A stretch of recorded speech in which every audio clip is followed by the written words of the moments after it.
सुनील गावस्कर ने कहा कि ध्रुव जुरेल को बैटिंग करते हुए देखा तो लगा कि एमएस धोनी आ गए। उनकी प्रेजेंस ऑफ माइंड को जब देखा तो ऐसा लगा कि धोनी बल्लेबाजी कर रहे हैं। दोनों के स्टाइल में डिफरेंस बहुत है, लेकिन दोनों का प्रेजेंस ऑफ माइंड और खेलने का तरीका काफी सिमिलर है सिचुएशन के हिसाब से।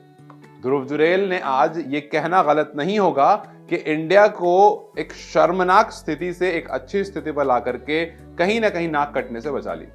जब 177 पर 7 विकेट हो गए थे, जब इंडिया ऐसा लग रहा था कि बहुत बड़े मार्जिन से लीड दे देगा इंग्लैंड को, वहां पर ध्रुव जुरेल आकर के 90 रन बनाते हैं और ये इतना क्रूशल 90 रन हैं कि अब इंडिया 46 रन से पीछे जरूर है।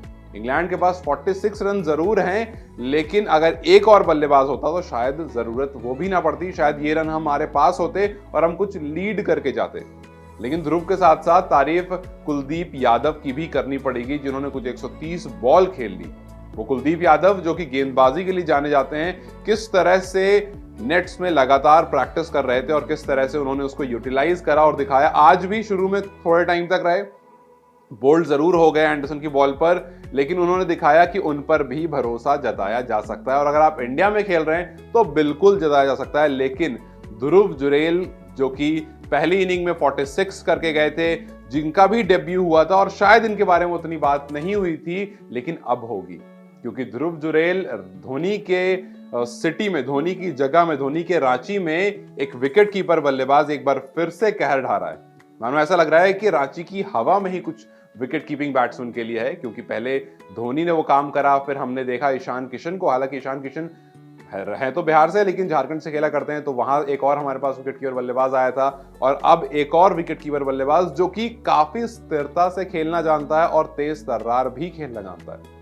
आज के मैच में 2 राजस्थान रॉयल्स के बल्लेबाज, एक यशस्वी और एक ध्रुव जुरेल, दोनों ने मिल करके दिखा दिया कि हम यंग जरूर हैं, आप यंगस्टर्स जरूर कहो, लेकिन इंग्लैंड जैसी टीम के सामने भी हम भारी पड़ सकते हैं, क्योंकि और कोई खास बड़ी पारी आई नहीं, लेकिन एक ओपनर ने दिखाया, एक विकेट कीपर बल्लेबाज ने दिखाया और जो छोटे मोटे कैंपियोंस आए, कहीं ना कहीं उसने हमें इंग्लैंड के सामने घुटने टेकने से बचा लिया। कहीं ना कहीं अब जो 46 रन की लीड है, अब ये जिम्मेदारी गेंदबाजों के ऊपर आ गई है, क्योंकि तीसरे दिन का खेल किस तरह से स्पिनर्स पर डिपेंडेंट होगा, ये हमने शोएब बशीर की गेंदबाजी से देख लिया।